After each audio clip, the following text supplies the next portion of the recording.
O tema são as famílias, e eu falo: o que você tem de mais importante do que a sua família? A resposta de vocês deve ser Deus. Amém? Deus é mais importante, mas em segundo lugar vem a nossa família, não é? Então não esqueçam de participar, de estar lá com a apostila. Você já tem a apostila. Aqueles que desejam, o pastor e a esposa estão fazendo todas as manhãs, das 6:30 da manhã às 7 horas, todas as manhãs, eles estão fazendo a meditação conosco, ok? Mas não é tudo. Faça o culto familiar, faça todos os dias com a sua família, na sua casa, com seu marido, com a sua esposa, com seus filhos, não é? Faça com a sua família todos os dias, irmãos, ok? Nós começamos quinta-feira de 18, vamos terminar sábado que vem, não é? E mais uma coisa importante aí, na questão das famílias. Hoje nós estamos participando das 10 horas de jejum, não é isso? Você está participando, nós estamos participando, e como é maravilhoso sabermos que o nosso povo, o povo de Deus, na América do Sul todinha, está fazendo jejum hoje, para entrar em comunhão plena com o Senhor, para clamar ao Senhor pelas bênçãos, pela nossa família. Então hoje estamos no jejum das 10 horas de jejum, e então encerraremos esse programa no sábado que vem, ok? Mais um anúncio importante: líderes, atenção, líderes de departamento da igreja. Hoje tem reunião de comissão, e essa reunião é pelo Zoom, uma reunião virtual pelo Zoom às 15 horas, vai ser mandado, já foi mandado e vai ser repassado o link dessa reunião no grupo da liderança da igreja, ok? Atenção, líder, não esqueça, hoje 15 horas. E o último anúncio, não menos importante: a semana que vem nós temos o primeiro culto jovem da igreja da Árvore Grande de 2021, amém? Amém, louvado seja o Senhor. Os nossos jovens vão fazer um culto para nós, irmãos. Então vamos participar, vamos nos programar, já separe esse horário, 16 horas, se eu não enxergo bem aí, 16 horas, sábado que vem, o primeiro culto jovem presencial, ok? Aqui na igreja, 16 horas, né? 4:30, 16h45, 16h45, tá vendo? Os irmãos me ajudam aí, 16h45, aqui no meu papel está 16, mas 16h45, então, sábado que vem, já não deixe nenhum compromisso para esse horário, ok? Muito bem, então, continuando a nossa adoração a Deus, e agora sim, né, entrando no culto divino, nós vamos cantar esse hino tão lindo. Eu tenho certeza que você no seu coração tem gratidão, não tem? Se você tem gratidão a Deus no seu coração, fique em pé e cante conosco esse hino 245, gratidão.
Amém. Com esse pensamento de gratidão, vamos nos colocar de joelhos diante de nosso Deus.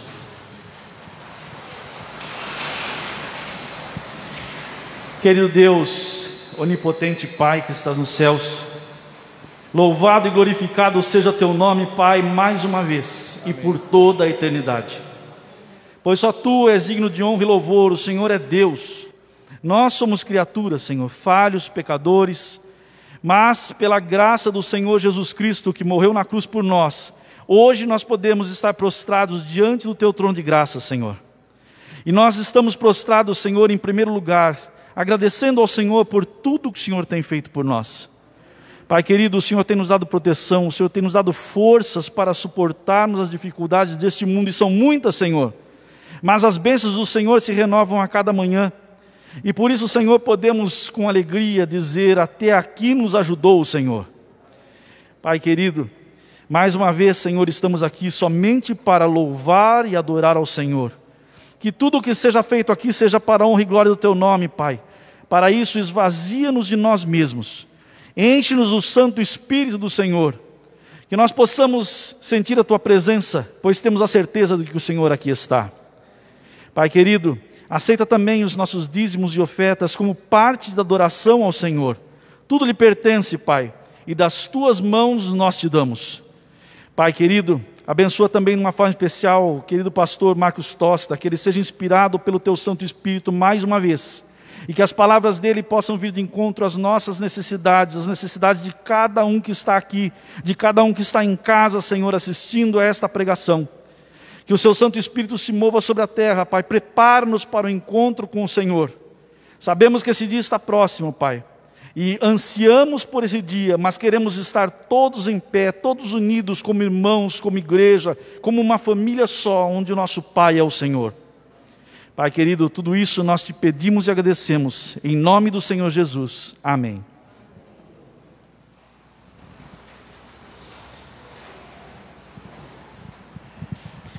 Muito bem, agora então nós teremos o vídeo do Provai e Vede, e nós que estamos aqui à igreja temos a oportunidade de trazer as nossas ofertas e dízimos ao altar do Senhor.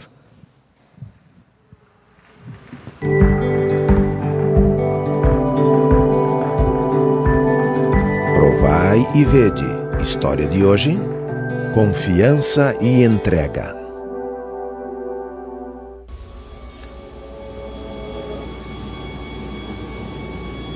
Tenho que conversar contigo aqui, um probleminha que aconteceu enquanto você estava viajando.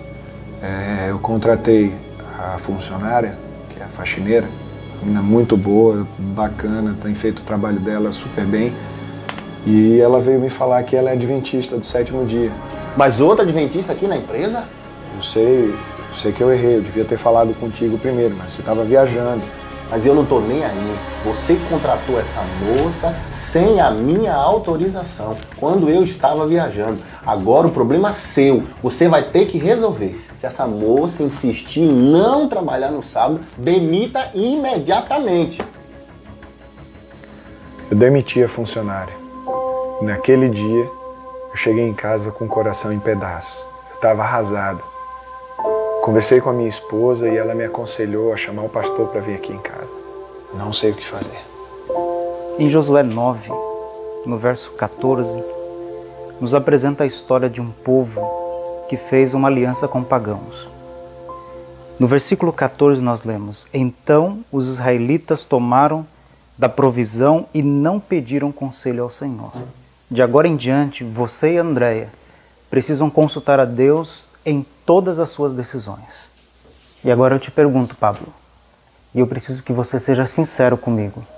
Como é que está a vida espiritual da sua família?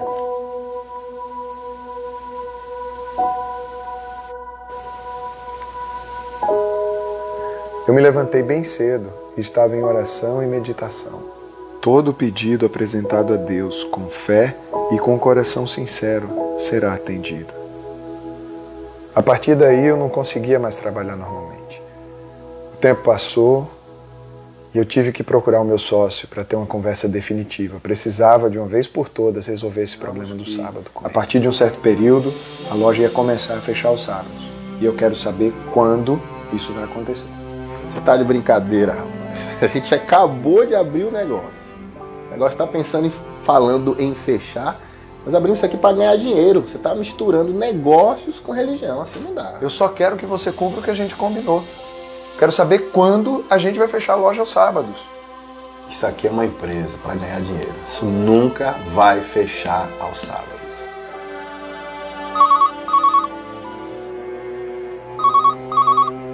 E aí, meu amigo? Como você tá? Vivendo nos piores dias da minha vida. Eu percebi, tô te achando meio para baixo. O que tá acontecendo, cara? Tô terminando essa sociedade, saindo aqui com a mão na frente e outra atrás. Não sei nem como é que eu vou fazer para pagar as contas do próximo mês, meu amigo. Você não sabe como eu tô feliz de escutar você falar isso, cara, de te ver aí nessa situação.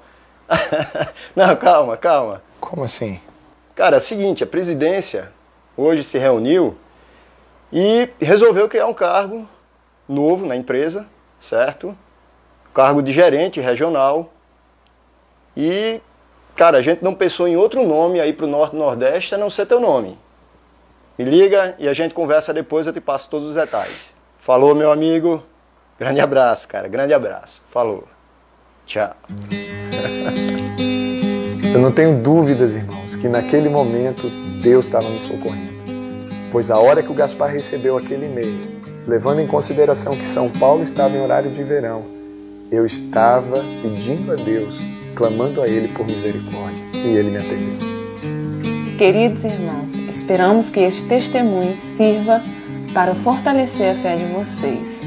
Não há dúvida nenhuma que vale muito a pena servir esse nosso Deus tão maravilhoso. E assim deixamos um verso bíblico com vocês, né, amor? Entrega o teu caminho ao Senhor, confia nele e o mais Ele fará. E agora eu os convido para este momento especial de adoração através dos dízimos e das ofertas. Que Deus os abençoe.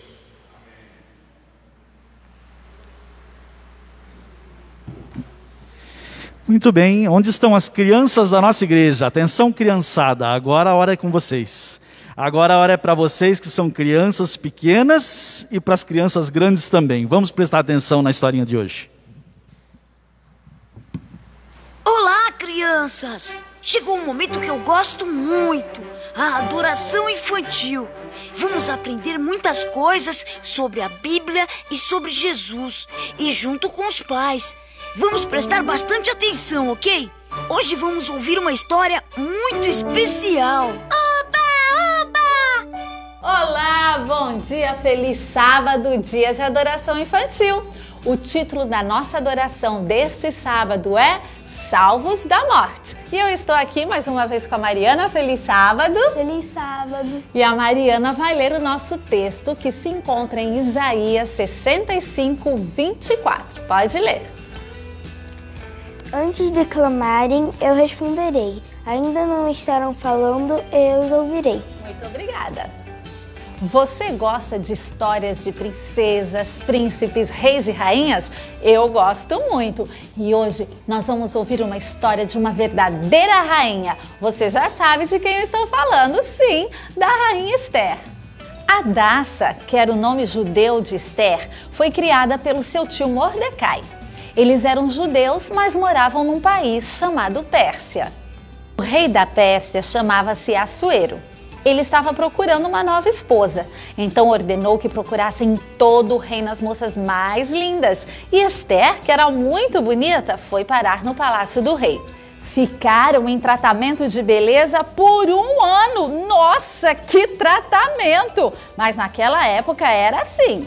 Ao final do ano, o rei fez o concurso de beleza para escolher a sua nova rainha. E adivinha quem ganhou? Sim, Esther! Esther se tornou a rainha da Pérsia. Certo dia, Mordecai, o tio de Esther, enviou um terrível recado para ela. Ele disse que Amã, um dos príncipes do reino, havia feito com que o rei Assuero assinasse um decreto mandando matar todos os judeus. Amã era muito mau e o rei Assuero, sem pensar, havia assinado o tal decreto. Mas que vacilo! Esther era judia e seria morta também. E agora, como esta história iria terminar?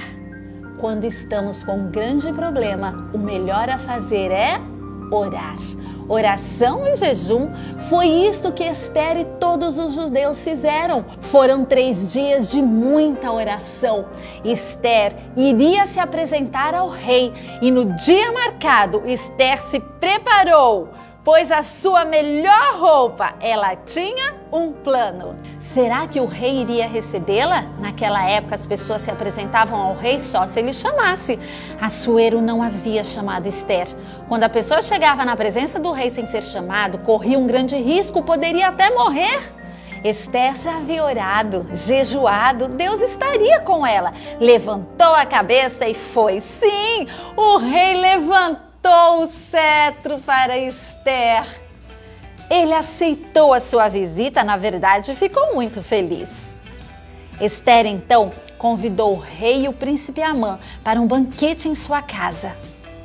Foram 2 dias de banquete. No segundo dia, ao final do banquete, Esther revelou ao rei o que Amã estava planejando fazer com todos os judeus. Nossa! O rei ficou muito bravo e deu um grande castigo a Amã. O povo judeu foi salvo. Eu creio que Esther e Assuero viverão felizes por muito tempo. Que história linda! Assim como Esther, vamos sempre buscar ao nosso Deus em oração. Ele sempre vai nos ouvir. Vamos orar? Querido Deus, obrigado por nos ouvir e nos ajudar nos momentos difíceis. Obrigado por nos proteger e cuidar de nós. Em nome de Jesus, amém. Nós estamos na semana dos 10 dias de oração. Você já está fazendo a sua jornadinha? Está muito legal. Com ela você fica mais pertinho de Jesus. Não se esqueça, jornada espiritual.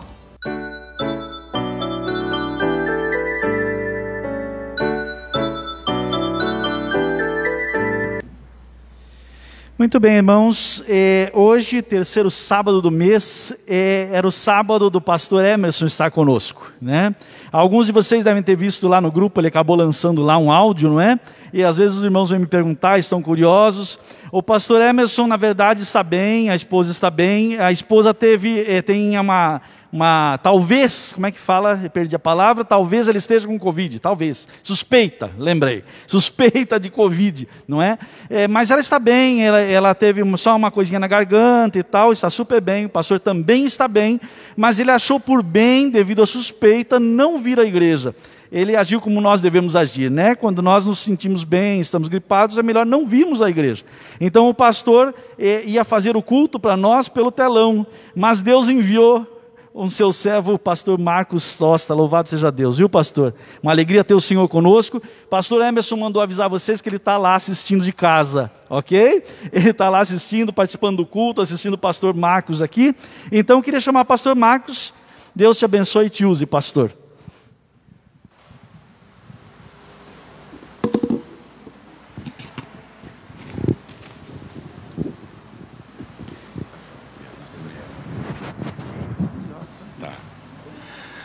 Muito bem, mais uma vez o nosso cordial bom dia a todos vocês, bom dia, uma alegria, um prazer imenso, bom dia a você que está em casa, pastor Emerson, os queridos, e acabou que deu certo. Eu tinha um compromisso também na cidade de Botucatu, mas em virtude de situações ali também relacionadas ao Covid, o pastor pediu para eu adiar, e as coisas não estão muito fáceis, né? Tenho 2 colegas que estão entubados, né? Um em Minas Gerais, um pastor lá, pastor Moisés, que o Senhor o abençoe, e o outro de Santa Catarina, estava 4 dias no hospital da Unimed em Joinville, piorando. Aí ligamos aqui para São Paulo, para o nosso hospital, e arrumaram um leito para ele e colocaram ele num avião lá urgente, trouxeram para cá, liguei hoje para lá, para o hospital, e a situação dele é um tanto quanto complicada, mas Deus vai dar vitória. Não é fácil, estamos vivendo dias realmente muito difíceis, dias complicados, o ser humano, né, passando por crise, e uma crise muito grande, e a gente sabe que assim vai ser até a volta de Jesus. A gente tem que entender, eu tinha um professor na faculdade, que ele sempre dizia assim: crise vai, crise vem para ver quem é quem. Então as crises realmente, elas existem, nós não gostamos de passar por elas, ninguém gosta de enfrentar crise, mas as crises existem, muitas vezes são necessárias, e a gente tem que se posicionar na crise. E é por isso que antes da volta de Jesus, o mundo vai estar mergulhado numa completa crise. Agora, uma coisa que nós não podemos deixar morrer, e isso eu gostaria de deixar para todos nós aqui. Esses dias atrás eu estava trabalhando ali na região de Porangaba, Cerqueira César, Guareí, e fui ali fazer uma visita. E numa das visitas que eu estava ali fazendo, uma senhora olhou para mim e disse: pastor, eu estou perdendo a alegria da vida. Sabe que aquilo me tocou de uma maneira muito especial, porque nós não estamos falando de uma pessoa que não tem esperança. Nós estamos falando de uma pessoa que tem esperança. Mas em virtude das lutas, das decepções, da angústia, ela tinha perdido o filho há 1 mês e pouco, também pela tal da Covid. Então é óbvio que é uma senhora machucada, uma pessoa machucada, e existem algumas coisas que roubam a nossa alegria. Só que a gente tem que lutar contra isso. E é sobre isso que eu quero falar com você hoje. Porque a gente tem motivo para se queixar? Tem. Mas a gente tem motivo para agradecer? Tem também. A gente tem motivo para as nossas questiúnculas? Temos. Mas a gente tem muito mais motivo para agradecer. Eu quero nessa manhã falar com você a respeito de um homem que escreveu a carta, que no meio teológico, bíblico, é conhecida como a carta da alegria.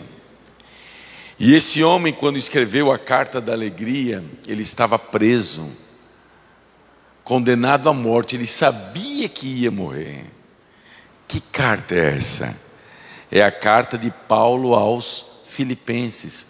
Quando Paulo escreveu essa carta, ele estava numa prisão chamada prisão de Marmetina. Onde é? Como é essa prisão? Essa é uma prisão que fica ali a mais ou menos poucos metros do Coliseu.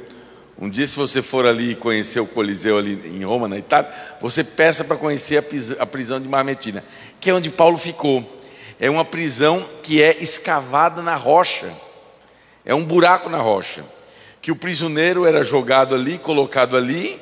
Ali ele comia, ali ele bebia, ali ele fazia suas necessidades. E o indivíduo, quando saía dali, no mínimo ele saía tuberculoso. E foi dentro desse lugar, dessa cadeia, dessa prisão, que Paulo escreveu a sua carta aos Filipenses, que, por incrível que pareça, é conhecida como a carta da alegria. E aí a pergunta que eu te faço antes da gente orar e entrar no texto da Bíblia é: como pode um homem, estando preso, condenado à morte, escrever a carta da alegria? Como pode um homem, vivendo uma situação de infelicidade, escrever a carta da felicidade? Como pode um homem, num contexto de tristeza, falar sobre alegria, esperança e graça? Me lembro de uma frase de um filósofo alemão do século passado que dizia assim: a grande tragédia da vida não é quando o homem morre, mas a grande tragédia da vida é aquilo que morre dentro do homem, ele estando vivo. Repito, a grande tragédia da vida não é quando o homem morre, mas é aquilo que morre dentro do homem, ele estando vivo. Por isso, meu irmão e minha irmã, à semelhança de Paulo, não deixemos que as nossas infelicidades tirem o brilho da nossa esperança, o brilho da nossa maior esperança. A Bíblia não é um livro de promessa, mas a Bíblia tem 5.891 promessas. E a maior promessa da Bíblia é a promessa que fala a respeito da volta de Jesus. 2.500 textos da Bíblia falam que Jesus vai voltar. É a maior promessa da Bíblia.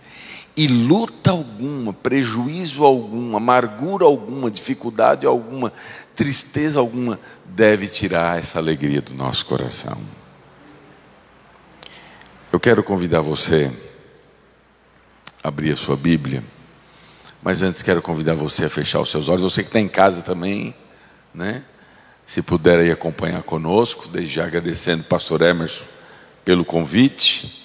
E amanhã à noite vamos estar lá, pastor Emerson, na igreja de Portal do Éden, fazendo aquilo que eu mais gosto de fazer, que é inaugurando o reino de Deus no coração dos seus filhos. Terá alguns batismos lá e eu teria a alegria de estar substituindo. Não fica muito doente não, volta logo, viu? Mas enquanto tiver, nós estamos aí, tá bom? Vamos então, assim como estamos, vamos orar, vamos pedir a bênção de Deus.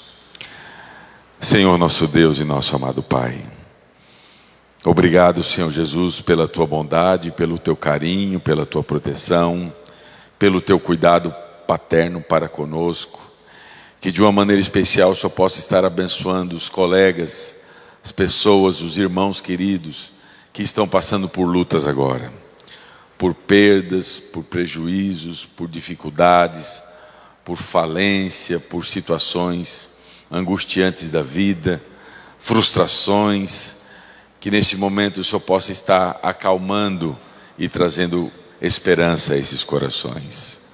De maneira especial também, nosso querido pastor Emerson, sua esposa, estão aí de suspeita, não tem nada confirmado, mas que a Tua mão e o Teu poder estejam sobre eles também, lhes trazendo cura, restauração, alegria e sobretudo, Senhor Jesus, a esperança de que um dia o Senhor irá voltar e irá mudar todas as coisas. Nesse momento, Pai querido, onde um grupo está aqui na Tua casa, outro grupo estão aí pelas casas, pelos lugares, nós juntos nesse momento pedimos a Tua bênção, que ao abrirmos a Tua palavra, o Senhor possa abrir o nosso coração, que ao folharmos as páginas do livro sagrado, que o Senhor possa folhar as páginas da vida e da história de cada um de nós. E nos batiza, Senhor, com o Teu Santo Espírito e nos ajude nessa hora. É o que pedimos e agradecemos por Jesus. Amém. Muito bem, quero convidar você a abrir a sua Bíblia no livro de Filipenses, no capítulo 4. E nós vamos ver aqui a história desse homem chamado Paulo, que enfrentou um dos piores momentos da sua vida, ou o pior momento da sua vida, com fé, com alegria, com coragem, sabendo que Deus está acima e à frente de todas as coisas. Repito, o contexto que Paulo escreveu aqui era um contexto de prisão. Ele estava preso, condenado à morte, sabia que daqui a alguns dias ia perder a cabeça, mas mesmo assim ele nos escreve o seguinte: Filipenses capítulo 4, versículo 4 em diante, Paulo nos fala assim: alegrai-vos sempre no Senhor. Outra vez digo, alegrai-vos. Seja a vossa moderação conhecida de todos os homens, perto estará o Senhor. Não andeis ansioso de coisa alguma, em tudo porém sejam conhecidas diante de Deus as vossas petições, pela oração e pela súplica, com ação de graças. E a paz de Deus, que excede todo o entendimento, guardará o vosso coração e a vossa mente em Cristo Jesus. Finalmente, irmãos, tudo que é verdadeiro, tudo que é respeitável, tudo que é justo, tudo que é puro, tudo que é amável, tudo que é de boa fama, se alguma virtude há e se algum louvor existe, seja isso que ocupe o vosso pensamento. Vamos lá para o verso 11. E ele continua dizendo assim: digo isto não por causa da pobreza, porque aprendi a viver contente em toda e qualquer situação. Tanto sei estar humilhado, como também ser honrado. De tudo em toda circunstância já tenho experimentado, tanto de fartura como de fome, assim de abundância como de escassez. Tudo posso naquele que me fortalece. Vamos parar por aqui. Vamos tirar algumas lições para nós desse texto tão importante, desse texto realmente, que é um texto dramático. Por que é um texto dramático? Porque Paulo sabia que ia morrer, estava caminhando para a morte, e ainda assim ele olha para o povo de Filipos e diz assim: alegrai-vos sempre no Senhor. Outra vez vos digo, alegrai-vos. Olha que coisa interessante. Paulo dá uma lição e ele mostra para nós aqui que a nossa alegria, ela deve estar muito acima das nossas tristezas. As tristezas, elas existem, mas elas não devem dominar a nossa vida. Elas não devem tirar o brilho, a alegria da vida. Existe pandemia, existe frustração na vida, existe traição, existe injustiça, existe, sabe, a gente já passou por isso, rejeição. Quem nunca passou por uma injustiça? Sabe como a injustiça dói? Quem nunca passou por uma situação de rejeição, sabe como rejeição dói? Quem aqui nunca foi traído ou traída e sabe o tanto que traição dói? Até porque traição é a arma do amigo, não é a arma do inimigo, e é por isso que traição dói tanto. Segundo os especialistas aí do comportamento humano, é uma das piores dores humanas, a dor da traição, porque nunca vem de inimigo, vem de amigo, vem da onde não se espera. É por isso que traição dói tanto. Jesus sabe o que é ser injustiçado, Jesus sabe o que é ser rejeitado e traído, Ele o foi. A Bíblia mesmo diz: veio para os seus, e os seus não receberam. Você sabe que Jesus teve uma vida muito complicada, né? Você sabe que ele era rejeitado até pelos seus próprios irmãos. Até na cidade que ele nasceu, ele era olhado como um rapaz que nasceu de uma mulher que ainda não tinha nem casado com o marido. A vida de Jesus não foi fácil. O meu segundo livro é o Desejar a Todas as Nações. Eu amo esse livro. A cada 2 ou 3 anos eu dou uma, não é lida, eu dou uma estudada naquele livro, de tanto que eu gosto. Eu fico um ano ali para lá olhando aquilo ali. A vida de Jesus não foi nada fácil. Ele era rejeitado até pelos seus irmãos, olhavam para ele com desdém. Não era fácil. A cidade que ele nasceu o rejeitar. A vida de Jesus não foi fácil. Mas nem por isso ele perdeu a alegria. Nem por isso ele perdeu o foco. Nem por isso ele perdeu o foco. Jesus teve muita frustração se tratando da questão vida, da questão familiar, então nem se fale. Mas ele nunca perdeu o foco. E Paulo, de maneira especial, ele nos ensina isso também. Ele diz: se alegre no Senhor. Você tem motivos de tristeza? Tem, mas você tem muito mais motivos de alegria. E ele fala mais, ele dá um recado importantíssimo, verso 5. Acompanhe na sua Bíblia. Paulo diz assim: seja a vossa moderação conhecida de todos os homens, e perto estará quem? O Senhor. O que é essa moderação? É equilíbrio. Você sabe que um cristão equilibrado é uma poderosa arma de bênção para o Evangelho. Da mesma maneira que um cristão desequilibrado é uma maldição. Porque da mesma maneira que a pessoa equilibrada, ela junta, ela busca, ela é como mel que junta. Você sabe que o mel aglutina mais do que o fel, né? Por isso que Jesus, aonde ele ia, ele aglutinava tanto. Jesus falava com moderação, vivia com moderação, olhava para as pessoas com distinção e amor por cada uma delas, a despeito delas. Jesus foi o maior pontífice que passou pela terra. O que é um pontífice? É um construtor de pontes. As pontes nos unem. Jesus foi um pontífice e não foi um construtor de muro. Muros nos separam. Ponte nos une.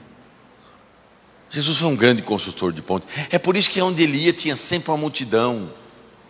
A doçura como que Jesus vivia era aquela mesma doçura com que ele falava. E a vida dele não foi tão doce assim. Ele destilava doce, mas a vida dele não foi muito doce.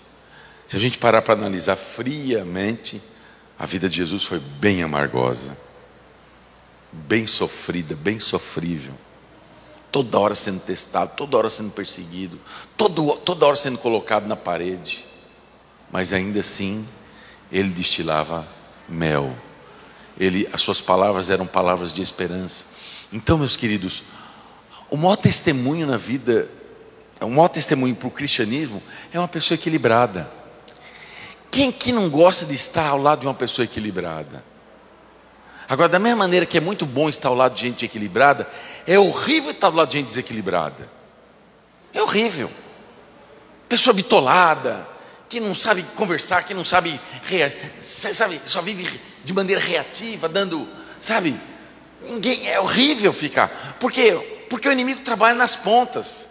Ele quer que você seja uma pessoa, ou uma pessoa assim, um fanático, que tenha gesso na cabeça.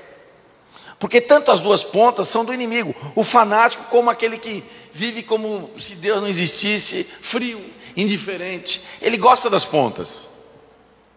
Por que o inimigo gosta das pontas? Porque ele trabalha no desequilíbrio. Ou do fanatismo, do formalismo, né? Ou da indiferença. É por isso que ele trabalha nas pontas. E é por isso que Paulo diz, para a gente ser pessoas o quê? Moderadas. O que é pessoa moderada? É pessoa equilibrada. E ele diz mais: você vive em equilíbrio, sabe quem que vai estar perto de você? O Senhor. Perto estará o Senhor daqueles que vivem de maneira equilibrada. E eu gosto muito disso. Viver de maneira equilibrada. E Paulo continua dizendo mais. Ele diz no verso 6, você pode acompanhar aí: não anda aí ansioso de coisa alguma, ansiosa. Em tudo, porém, sejam conhecidas diante de Deus as vossas petições pela oração e pela súplica, com ação de graça. Por que você está com o coração cheio de ansiedade? Interessante aqui que na historinha das crianças, a gente estava observando, né? Falando ali a respeito da Esther, né? Ela estava apavorada, veio o decreto de morte. Mas o que ela fez? Ela arrancou os cabelos, ela saiu gritando, ela saiu enlouquecendo. Não, ela foi uma pessoa moderada. Ela foi uma pessoa equilibrada. Ela orou.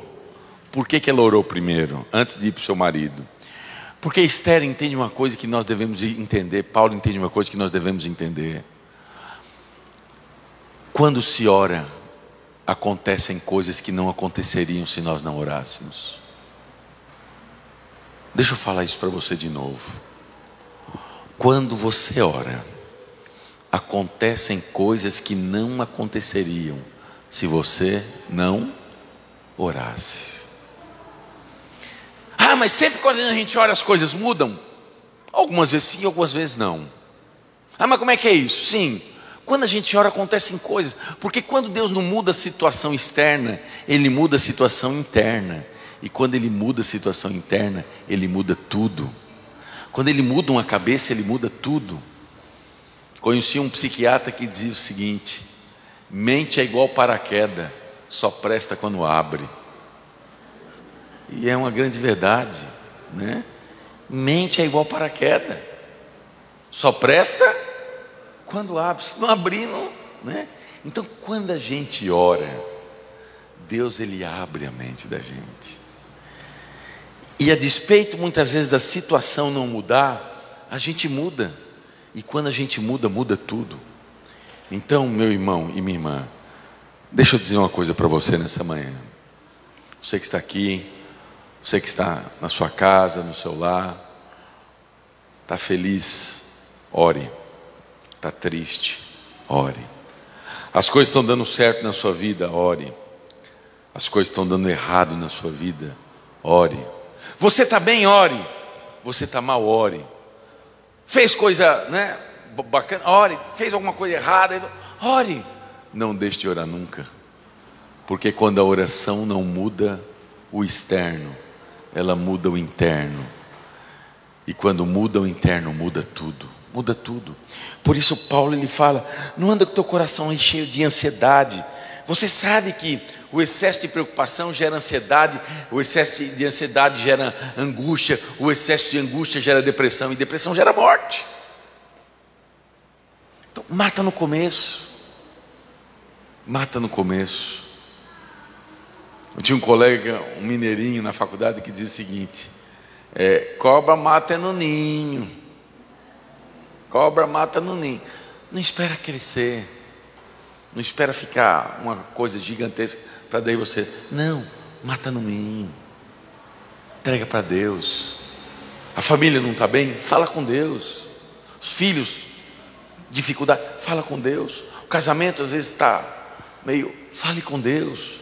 O marido, a esposa, fale com Deus. A vida financeira está meio difícil de ser vida, fale com Deus. A saúde não está muito boa, fale com Deus. Por quê? Porque Ele vai entender você. O livro de Isaías diz que Ele é homem de sofrimentos, e o livro de Isaías diz que Ele sabe o que é padecer. Por que eu estou te dizendo isso? Porque só um sofredor entende o outro. Jesus entende os nossos sofrimentos, porque Ele passou por sofrimento.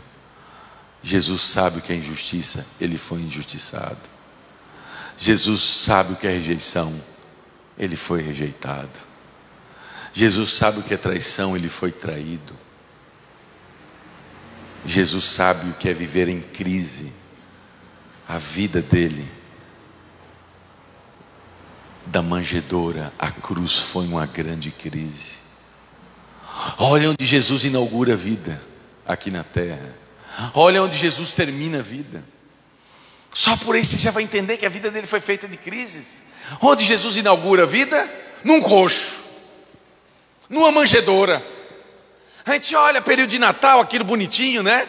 Faz até aquela cestinha, dá até vontade de nascer num lugar. Mas na prática você sabe que não é isso. O que é uma manjedoura, um coxo? É um lugar que os animais ficavam. E o que os animais faziam ali dentro? Comia e descomia. E Jesus nasce nesse lugar. Jesus nasce em coxo.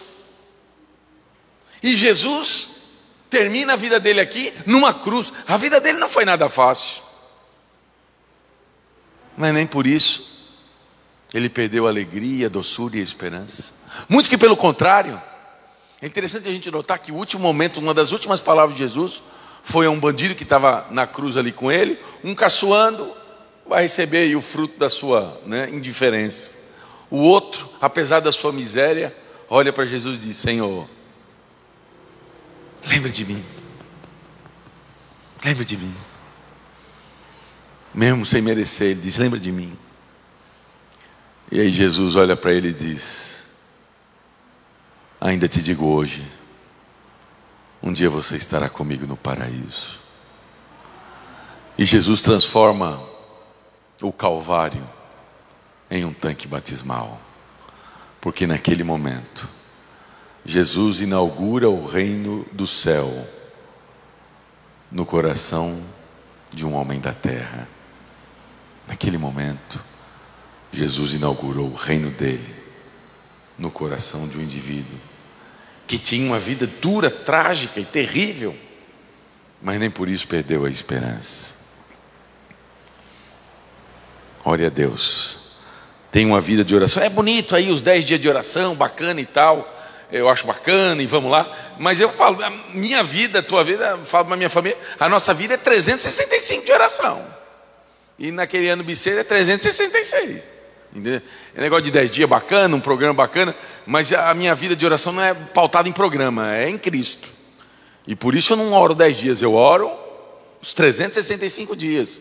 Acompanho o programa, estarei acompanhando. Ontem preguei a respeito do programa. Vamos lá, ótimo. Mas que a sua vida, a minha vida, não seja um programa de 10 dias de oração, mas que seja uma vida de oração, uma vida de comunhão, uma vida de entrega. Porque quando a gente vive a comunhão, quando a gente vive a entrega, a gente vive a esperança. E quando a gente vive a esperança, pouca coisa abala a gente. Pouca coisa abala a gente. Quando a gente sabe quem a gente é e para onde a gente vai, não é qualquer coisa que derruba. A vida sai desse negócio de mimimi. Já viu aquelas vidas de mimimi? Ai, olhou feio, ai, pisou no meu pé, ai, o indivíduo olhou para mim assim, a indivíduo, o pastor, a pastora, o outro, a outra, o irmão, o fulano, o outro. Quando você sabe quem você é e para onde você vai, pouca coisa te derruba. Pouquíssima coisa te derruba.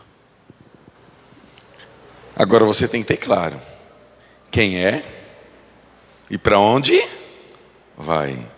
Se você não tem isso bem definido, aí você vai ter uma vida realmente de mimimi, de muita, né? Ficar lá se preocupando com gota. Tem um oceano na frente, mas você vai estar na gota. Mas aí é o exercício da fé e da vida de cada um.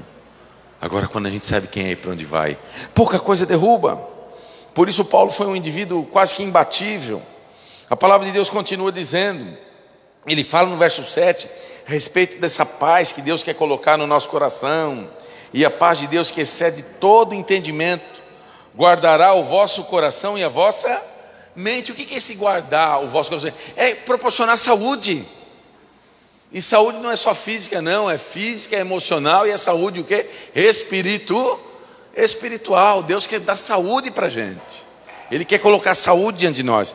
E ele continua dizendo, vamos lá para o versículo 8. Esse verso é um verso tremendo. Esse verso eu tenho grifado aqui na minha Bíblia, pintado, anotado. Paulo diz assim, finalmente, irmãos, tudo que é verdadeiro, tudo que é respeitável, tudo que é justo, tudo que é puro, tudo que é amável, tudo o que é de boa fama, se alguma virtude há e se algum louvor existe, seja isso que ocupe o vosso pensamento. Olha que verso tremendo. Olha o que Paulo está dizendo para mim e para você. Coloca coisa boa na tua mente. Coloca coisa boa aqui. Porque daqui depende a tua vida está pautada aqui, Muitas vezes a gente se preocupa com aquilo que come. Eu não estou dizendo que você não tem que se preocupar, mas aquilo que você come, por pior que seja, você come, mas você vai em algum momento pôr para fora. Agora, aquilo que você põe aqui, você não tira nunca. Por quê? Porque conheci um médico psiquiatra que dizia assim, mente não tem ralo e não tem escapamento, o que entra fica. Vou repetir, não esqueça esse conceito, cuide disso aqui, porque mente não tem ralo e não tem escapamento, o que entra fica. Uma comida, por pior que seja, ela entra, mas ela sai. Agora um pensamento, uma atitude, entra e fica. É por isso que a gente tem que tomar cuidado com isso aqui, A gente nunca vai ser melhor do que as coisas que a gente coloca aqui dentro. Nunca. Nunca. O leme da vida é a mente. O que dirige um barco? Um gigantesco, um petroleiro, uma coisa... É um lemezinho. Que olhando para o barco todo é algo insignificante, mas é o que rege a vida do barco. É o leme. O que é o leme da vida? É a mente. É a cabeça. E tudo que a gente vê, ouve, escuta, contempla, fica registrado. Você e eu, todos nós, todo ser humano tem uma esponjinha seca aqui na cabeça, chamada, sabe o quê? Subconsciente. Tudo que você está vendo, está lendo, olhando, conversando, ela vai registrando ali no subconsciente. E aí amanhã depois você precisa tomar uma decisão, uma coisa às vezes que você nunca viveu, uma situação. Aonde a tua mente vai buscar a resposta? No subconsciente, é sempre assim. A mente busca a resposta no subconsciente, para ver o que está armazenado lá. E aí se a gente colocou lixo, qual que vai ser a resposta da vida? Lixo. Lixo. É por isso que eu sempre falo, de maneira especial às vezes para os pais, né? Existem algumas novelinhas aí da tarde que aparentemente são inofensivas, mas tem maculado a consciência da meninada. E é pior do que uma pornografia revelada. E a gente tem que tomar cuidado com isso. Água mole em pedra dura, tanto bate até que fura. A gente tem que tomar cuidado com certas coisas que a gente tem por inofensivas, mas que vão ali, gotinha, gotinha, gotinha, vão endurecendo o coração do homem. Você sabe que nós vivemos numa geração que gosta de colocar perfume no lixo, né? Nossa geração gosta de colocar perfume no lixo. Eu acho que é por isso que a gente tem vivido tantas infelicidades, a nossa geração. Nada tem nada a ver, tudo pode, e aceita-se tudo, e olham para Jesus Cristo como se ele fosse um Papai Noel, um bobo que fica só entregando presentinho para os outros, e a coisa não é bem por assim, porque aquele que é bênção também é fogo consumidor, e a gente tem que entender as duas faces. Da mesma maneira que eu tenho meus filhos, agora já são homens, mas eu beijei muito meus filhos. Beijei muito meus filhos, que não moram mais comigo. Mas na hora de ser duro com eles, fui duro também. Fui duro. Na hora de pegar leve, abraçar e beijar, peguei leve, abracei e beijei. Fui um pai amoroso. Mas na hora de falar, não, isso aqui está errado, você não vai por esse caminho, também me posicionei. Porque a gente tem que entender. E esse mesmo psiquiatra disse uma coisa para mim: quer fazer um adulto imbecil, mime uma criança. Toda criança mimada vai ser um adulto imbecil. E isso não sou eu que estou falando, é gente da área. Um ser humano imbecil não surge do nada, é uma construção. E é uma construção em cima do quê? Do tudo pode, você é o rei do mundo, você faz o que você quiser. Aí vai criando um pequeno monstro, que vai ser um ser humano inútil lá na frente. Não vai aguentar pressão, arroz. Eu vejo alguns pais falando assim: ai, eu passei por tanto sofrimento, eu não quero que meu filho sofra porque eu sofri. Sabe quem você é? Sabe por que você é quem você é? Pelas coisas que você passou. Então não me vem com esse negócio, entendeu? Ai, meu filho não vai sofrer como eu porque eu sofri demais. Sim, por isso você tem caráter, você é forte, você enfrenta a frustração de peito aberto. E aí não fica, primeira frustração: vou me matar, vou pular do prédio. Estou frustrado, vou fumar maconha, vou me encher de cachaça. Não, você enfrentou o sofrimento, aguentou no peito, passou dificuldade, passou angústia, e se tornou uma pessoa útil e forte. Útil e forte. Então, meus queridos, a gente tem que tomar cuidado com certas coisas que a sociedade tem vivido. E a gente sabe que isso aí lá na frente não, sabe? Um tempo atrás uma irmã me ligou pedindo um conselho. Eu sou bem suave, eu não gosto de ser, mas tem momento na vida que você tem que. Eu tenho um colega, pastor Wellington Valdovelo Barbosa, meu afilhado, querido. Ele é o escritor da revista Ministério. Ele trabalha ali na CPB, um cara que tem uma cabeça incrível, né? Então, o nome dele é Wellington Valdovelo Barbosa. Eu chamo ele de bisneto de Rui Barbosa, né? Ele tem uma cabeça muito boa, né? Um indivíduo assim que tem acima da média, né? E um dia eu estava vivendo uma situação meia dura. Eu estava conversando com ele, ele me falou uma coisa que eu nunca mais me esqueci. Ele olhou para mim e disse assim: Marcos, não tem como fazer omelete sem quebrar o ovo. Nunca mais me esqueci disso. Não tem como fazer omelete sem quebrar o ovo. Por que eu estou te dizendo isso? Porque às vezes a gente fica naquele negócio, né? Ai, não pode desagradar. Ai, tem que falar o que a pessoa quer. Ai, não sei o quê. Meu irmão e minha irmã, o politicamente, aquela história do politicamente correto, é o moralmente frouxo. A gente tem que tomar cuidado com isso. A gente tem que saber falar, tem que saber como falar, tem que ser jeitoso no falar, mas a gente não pode ser moralmente frouxo. Não pode ser. A palavra de Deus é muito clara: sim, sim, não, não. O que passa disso é do maligno, entendeu? É do maligno. Então a gente tem que saber, tem que ser sensível à necessidade das pessoas, mas tem que falar. Tem que falar. É igual a irmã me ligou para mim: ai, pastor, a minha filha está querendo trazer o namorado para morar aqui em casa, porque não sei o quê, e ele vai morar no quarto aqui com ela. O que o senhor acha? Falei: irmã, a sua casa é casa da luz vermelha? É casa das doidas, das primas? Porque se for, vamos botar todo mundo para morar aí dentro. Só tem que se posicionar. Está casado? Está bonitinho? Está tudo em ordem? Beleza. Agora, o negócio de namoradinho, o que é isso, irmã? Ela tem os direitos de fazer o que ela quiser, mas não com o teu apoio. Não com o teu apoio. Certo é certo, errado é errado. Eu não vou falar para ela obrigar a pessoa, entendeu? Mas cada um, a gente tem que ter firmeza nas coisas. Senão vamos continuar com uma geração de gente mimada, de gente chorosa, que não aguenta roxo, que tudo pode, e tudo pode mesmo. Você pode fazer o que você quiser. A vida é sua. Agora a Bíblia diz, tudo pode, mas nem tudo me convém. O próprio Paulo diz.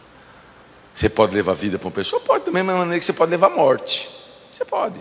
O irmão aqui, se ele quiser me dar um abraço agora, ele pode. Se ele quiser puxar um revólver aqui e me dar um tiro, ele pode também. Ele pode tudo. A gente pode tudo. Irmão, vai na primeira opção, não na segunda, viu?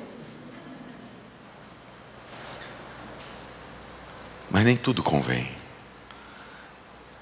Tem coisas que geram felicidade e tem coisas que geram infelicidade. Muitas vezes a gente vê uma repreensão na Bíblia e fala, como Deus foi duro, né?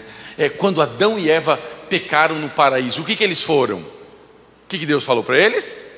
Foram expulsos do jardim do Éden. Ai, Deus expulsou, que Deus é duro, que Deus não sei o que, e corre bravo. Se ele não tivesse expulsado Adão e Eva do paraíso, eles teriam acesso à árvore da vida. Sabe quando que o pecado ia acabar? Quando o pecado ia acabar? Nunca. A gente ia ser escravo do pecado, escravo da morte, escravo do medo, escravo do mal. Então quando Deus toma uma decisão aparentemente arbitrária, é porque Ele sabe que lá na frente vai ser bom. Ele sabe que lá na frente vai ser bom. Quando você pega uma pessoa e fala e conversa, ora sobre um assunto, um filho, uma filha, fala, não filha, assim não. É porque você sabe lá na frente o que vai ser. Eu sempre digo aos meus meninos, quando eu fui transferido para cá, eles ficaram em Curitiba, que eles estavam no meio da faculdade, não queriam sair. E aí se formaram e se ajeitaram por lá, trabalham por lá hoje. Sempre falei para eles, meninos, aprendam com o erro dos outros. O nome disso é sabedoria. Sabedoria. Por que Deus não colocou só acerto na Bíblia? Ah, não, os homens da Bíblia só acertaram. Não, Deus colocou acerto, mas também colocou o quê? Erro, para a gente aprender. Abraão é conhecido como o quê? O pai da fé. Fracassou na fé várias vezes. E se Deus não tivesse intervido ali, Sara tinha sido levada pelos paraguaios lá, estava lascado. Porque ele com medo, ai minha irmãzinha. E os caras com uns olhos nela, porque diz que ela era uma mulher formosíssima. Se Deus não tivesse intervido, então o pai na fé fracassou na fé. Mas nem por isso deixou de ser o pai na fé. Elias venceu todos os profetas de Baal. Uma mulherzinha pequenininha, uma piriguetezinha chamada Jezabel olhou para ele e falou o quê? Vou te pegar. A Bíblia diz que ele fez o quê? Correu para o deserto. No deserto entrou numa caverna chorando, apavorado. E o que ele pediu ali dentro? Para morrer, pediu a morte. Mas Deus é tão bom que ele pedindo a morte, Deus vai lá e entrega a vida para ele. Elias nunca passou pela morte, mas pediu a morte no momento de angústia e de opressão. Então os homens Davi, eu tenho assim uma admiração por Davi, pelos escritos de Davi, pelos salmos. Eu tenho uma admiração, até porque a maioria dos salmos foram escritos com a tinta do sofrimento, e todos nós passamos por sofrimento na vida. E os salmos foram escritos com a tinta do sofrimento. Davi muito errou, e por isso ele muito foi perdoado. E por isso quem muito foi perdoado, muito sabe a respeito do perdão. Davi foi o maior rei de Israel. Foi um dos piores pais da Bíblia. Governava um reino, mas não governava a casa dele direito. Os filhos, cada um com uma mulher ali, que gerava uma competição danada. porque todos queriam a mesma coisa, ir para o lugar do pai, ou seja, havia uma competição entre eles, onde aparece a competição, desaparece a lealdade. Em um determinado momento, um filho dele se apaixona por uma meia-irmã, se faz de doente, e aí a irmã vai visitar, ele estupra essa irmã, aí o outro irmão fica sabendo daquilo, mata esse outro irmão, e aí de repente Absalão fala: não, eu quero o reino, vou matar meu pai Davi, tem que fugir. Ele pega as mulheres de Davi, arma uma tenda em Jerusalém, tem relação com todas elas para dizer: quem manda aqui sou eu. Você acha que você tem problema de família? Olha a família de Davi. Olha a família de Davi. Você está entendendo porque Deus não esconde os erros dos homens e de suas mulheres? Porque erro faz parte do crescimento, não faz parte do crescimento. A gente aprende pelo contrário também. Sabedoria é aprender com o erro dos outros. E caminhando aqui para finalmente, que o nosso horário é o nosso maior inimigo aqui, eu quero terminar com os últimos versos aqui que nós lemos. Versículo 11, Paulo ele diz assim: digo isso não por causa da pobreza, porque eu aprendi a viver contente em toda e qualquer situação. Primeira lição que eu tiro desse verso é que viver de maneira contente é algo que se aprende, não é algo natural. Você não vive contente de maneira natural, você vive descontente.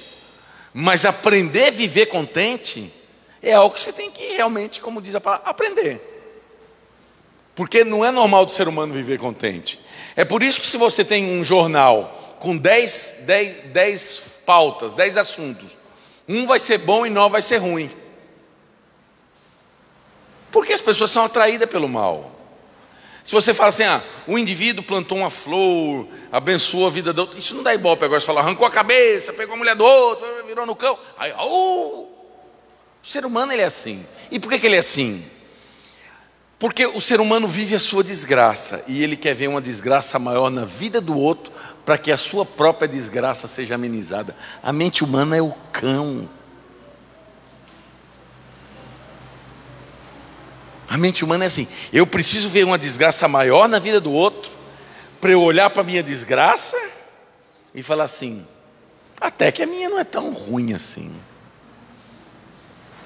É igual quando eu era pastor em Curitiba, uma irmãzinha falou: ai, pastor Marcos, quando eu estou mal, me sentindo mal, ruim, para baixo, eu vou lá no Pequeno Cotolengo. Pequeno Cotolengo é um hospitalzinho que tem lá em Curitiba, que todas as crianças que são rejeitadas, que nascem assim, sabe, sem perna, sem braço, sem cabeça, sabe aquelas coisas assim, bem tristes mesmo, são abandonadas, e o Pequeno Cotolengo é que cuida dessas crianças. E ela dizia o seguinte: ai, pastor, todas as vezes que eu estou bem mal, estou para baixo, eu vou lá no Pequeno Cotolengo ver as crianças. Eu falei: irmã, a senhora tem que se hospedar lá também. A senhora está doida. Se a senhora se sente bem por olhar alguém que está pior do que a senhora, então a senhora é outra doente, vá se internar lá, porque a senhora também é uma doente. Porque como é que eu posso me alegrar com a desgraça do outro? Sou doente, tenho que me tratar.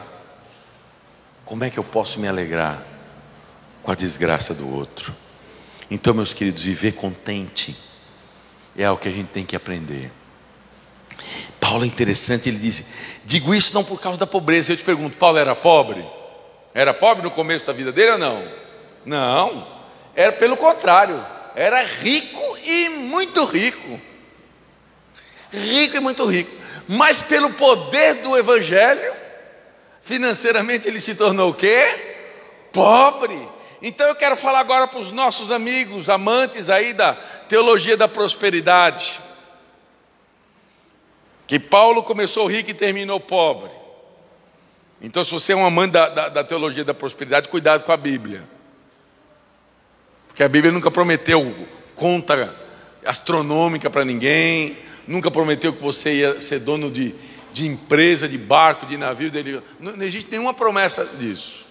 A Bíblia sim dá equilíbrio para a gente. Eu já vi muita gente com a vida transformada, porque Deus dá equilíbrio. E aí obviamente a pessoa é abençoada. É claro, é algo meio até que natural. Deus ajusta a sua vida, você ajusta o resto. Claro, Deus te dá sabedoria, você sabe como lidar com as coisas. Como eu tinha um tesoureiro que me orientava, logo que eu comecei o ministério, entrei assim, né, meninão, novo. Ele sempre dizia uma coisa.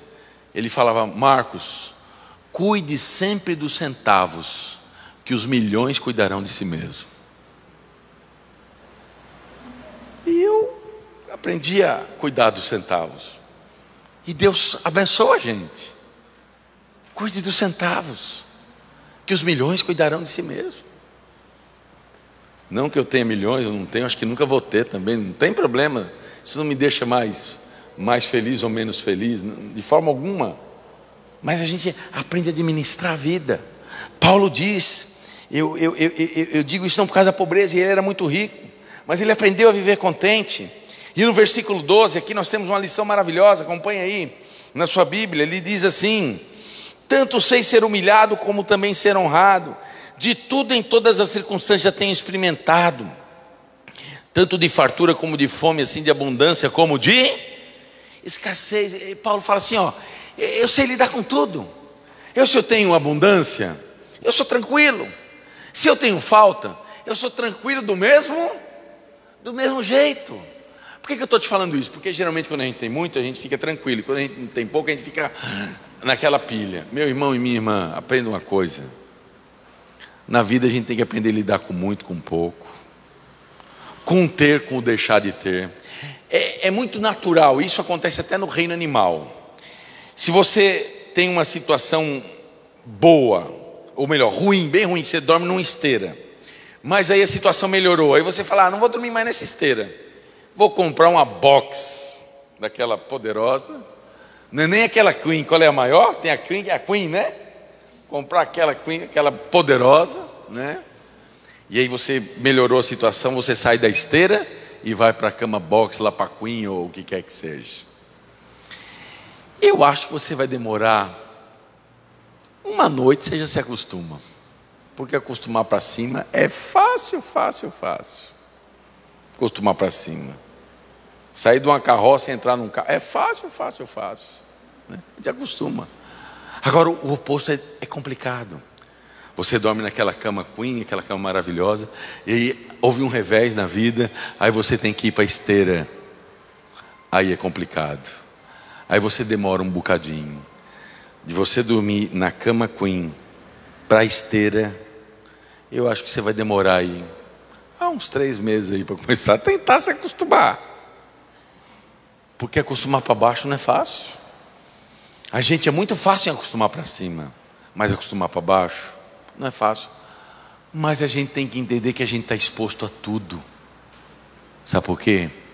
Porque nós vivemos num mundo incerto, num mundo hostil, num mundo que não é o mundo ideal que Deus fez para nós. A gente vive num mundo sequestrado. E por vivermos num mundo sequestrado, existem os reveses. Que quando é para cima é ótimo, mas quando é para baixo a gente sofre. Sabe o que eu admiro na personalidade? Eu admiro Jesus em tudo. Mas eu gosto muito de estudar a personalidade de Jesus. E isso tem uma coisa que eu fico admirado.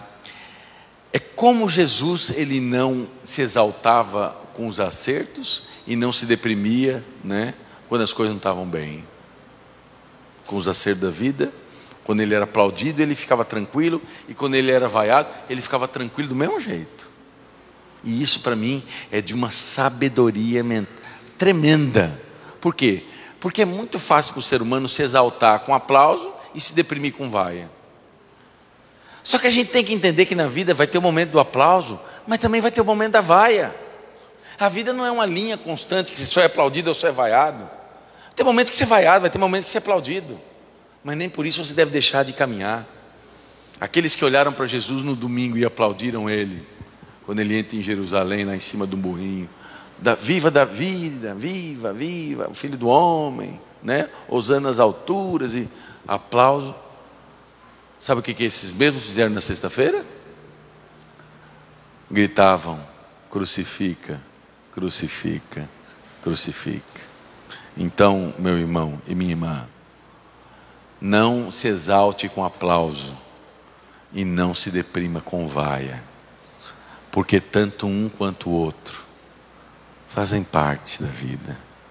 E Jesus mostrou para nós de maneira especial. Não se exaltava com o muito e não se sentia diminuído pelo nada. Era uma vida constante.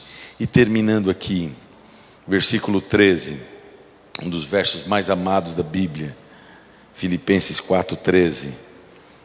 Paulo termina dizendo o quê? Tudo. O que eu posso? Tudo posso naquele que me fortalece. Posso ser feliz em meio às infelicidades.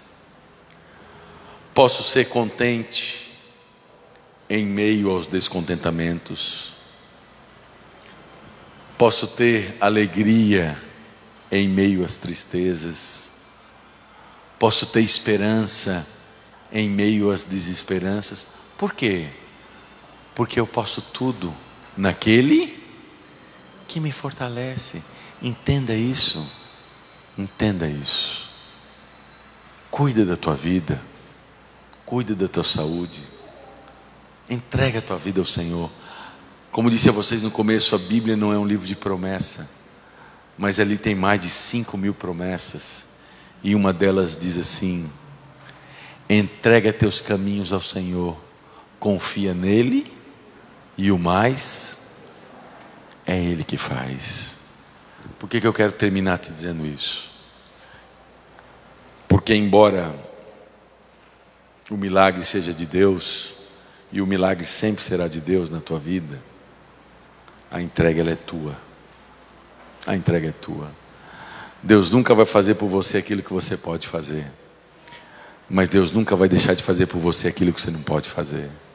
Ou seja, milagre é de Deus, entrega é do homem. E aí eu concluo dizendo: você já entregou a sua vida ao Senhor? Você já nasceu de novo? Se você já entregou a sua vida ao Senhor, já nasceu de novo, continue. A vida é assim, a vida é uma luta, mas continue fazendo a sua entrega. Como diz Spurgeon, né? O mundo não é um lugar de descanso, é lugar de travessia. E quando a gente está atravessando, a gente luta, às vezes a gente até se machuca, mas a gente não pode desistir. O mundo não é lugar de descanso, é lugar de travessia. Se você já entregou a sua vida ao Senhor, continue nessa travessia, lutando a cada dia. Mas se nessa manhã eu estou falando para alguém que ainda não entregou a vida ao Senhor, eu queria que você pensasse nisso, enquanto ainda é tempo. Depende de Deus. Não, depende de Deus o milagre, depende de você a entrega. A entrega ela é tua. Repito e afirmo: Deus nunca vai fazer por você aquilo que você pode fazer, mas Deus nunca vai deixar de fazer por você aquilo que você não pode fazer, porque milagre é de Deus, mas a entrega é do homem. Mas eu tenho pecado. Sim, Deus perdoa os piores pecados, mas não perdoa as melhores desculpas. Pecados piores, desculpa nem as melhores. Se Jesus voltasse hoje, você teria entregue a Ele pecado ou desculpa? Que Deus te abençoe, que Deus te ajude na sua caminhada. E eu quero terminar esse sermão com você. O final do sermão eu reservei para mim e para você. Quero convidar você, aqui junto a gente possa cantar um hino de número 500, porque ele é o final do nosso sermão. É aquela parte final onde Deus responde para nós aquilo que nós colocamos para Ele hoje. E eu quero convidar você, então, coloque para nós o hino de número 500. Aí onde você está, fica em pé e canta essa música, louve ao Senhor e entrega a tua vida a Ele. Se você já nasceu no reino dEle, amém. Se você ainda não nasceu no reino dEle, é o momento de você entregar a sua vida. Fale com o Senhor hoje, porque Ele sabe, Ele ouve e Ele vê. Você que se sente pequeno, dirija seus olhos a Deus. Não deixe que sombras o envolvam. Entregue sua vida a Deus. Deus sabe o que vai dentro da alma. Deus ouve a oração suplicante. Deus vê sua angústia e o acalma. Deus faz de você um gigante. Deus sabe o que vai dentro da alma. Deus ouve a oração suplicante. Deus vê sua angústia e o acalma. Deus sabe, Deus ouve, Deus vê. Se a vida levou os castelos, em sonhos você construiu, não dê por vencidos seus planos. Entregue seus planos a Deus. Quero ver você bem alto agora, vamos todos juntos. Deus sabe o que vai dentro da alma. Você em casa também, vamos lá. Deus ouve a oração suplicante. Deus vê sua angústia e o acalma. O que Deus faz de você? Vamos lá. Deus faz de você um gigante. Deus sabe o que vai dentro da alma. Deus ouve a oração suplicante. Deus vê sua angústia e o acalma. Diga ao Senhor: Deus sabe, Deus ouve, Deus vê.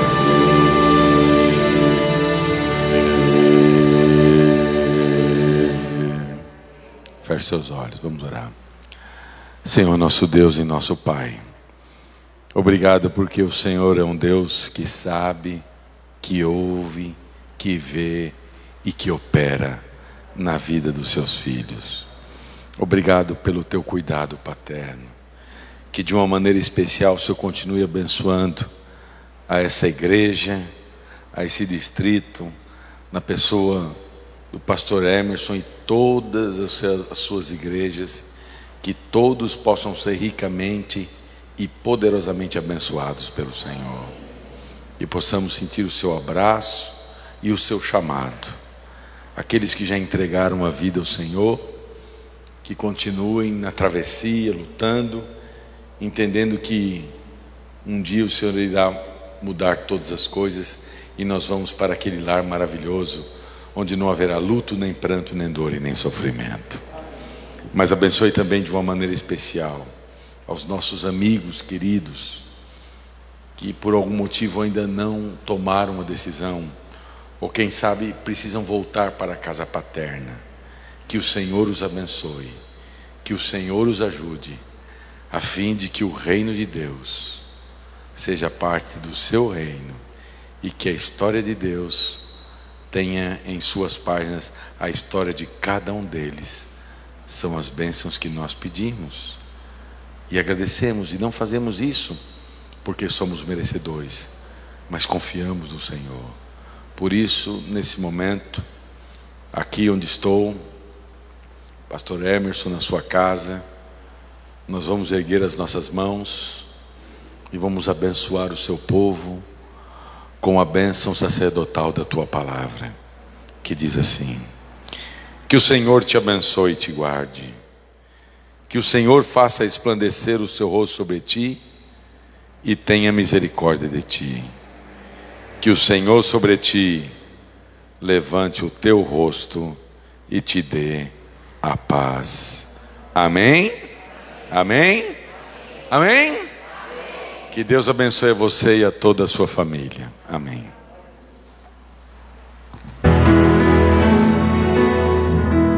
Em paz eu vou ouvir a voz de Deus. Em paz eu vou. Estou feliz, achei abrigo em sua casa. Em paz estou com meu Jesus.